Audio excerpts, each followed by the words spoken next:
G'day guys, Rick here from Perth Bullion Exchange, perthbullion.com.au, and just thought I'd come on. I know we've had a couple of these lately, but we are getting a lot of, say, frequently asked questions in store. And this one's a little bit more important, I find, because people do get a bit of FOMO, and it's around buying metals and buying what you can afford.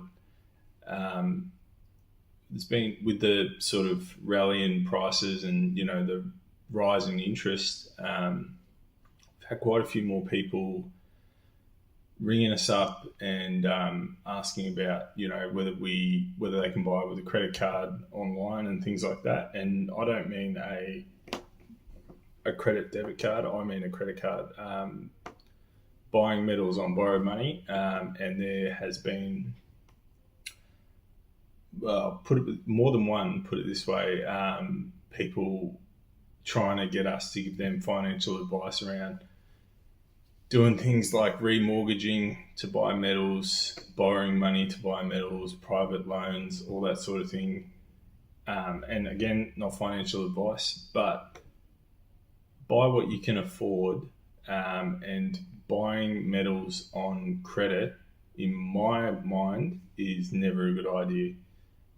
It's very hard to see a good return if you are paying interest on the money that you invested. So if you're paying 6-7% even, great that metals went up 30, 40%, 50%, whatever it was in the end up last year.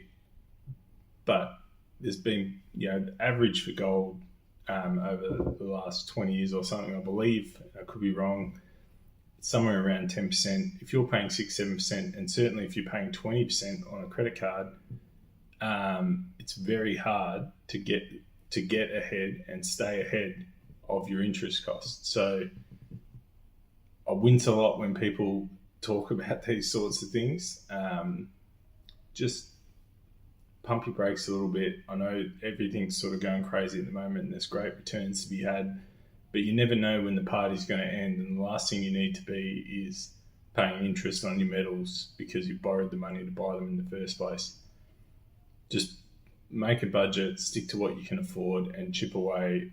It's about locking away your future wealth. The last thing you need to be doing is doing something financially damaging for your future finances. So I just wanted to put that out there. It's hard to even put a number on it, but there's been a lot more of these sorts of conversations in the last 2-3 months. And it does worry me a little bit that people may be going down that route. So I just wanted to put that out there for anyone who's maybe thinking about doing this. By all means, I could be completely wrong.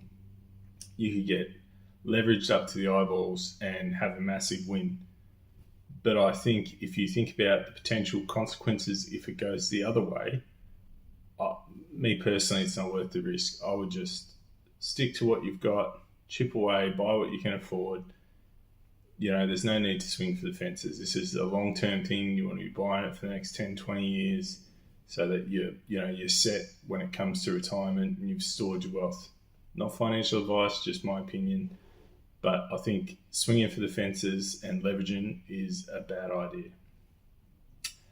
That's it from us. I thought that was a reasonably important topic to sort of touch on, because it does scare me a little bit when people make comments like that or suggest that they might be doing something like that. By all means, we sell metals. We want to sell lots of metals, but the last thing we want is customers having some really heavy buyer's regret because things don't go the way they thought they were going to go after the fact. So that's it from us. Just a bit of a warning. We have got some more videos coming out reasonably soon. So please like, share, subscribe to the channel, and we'll see you all next time.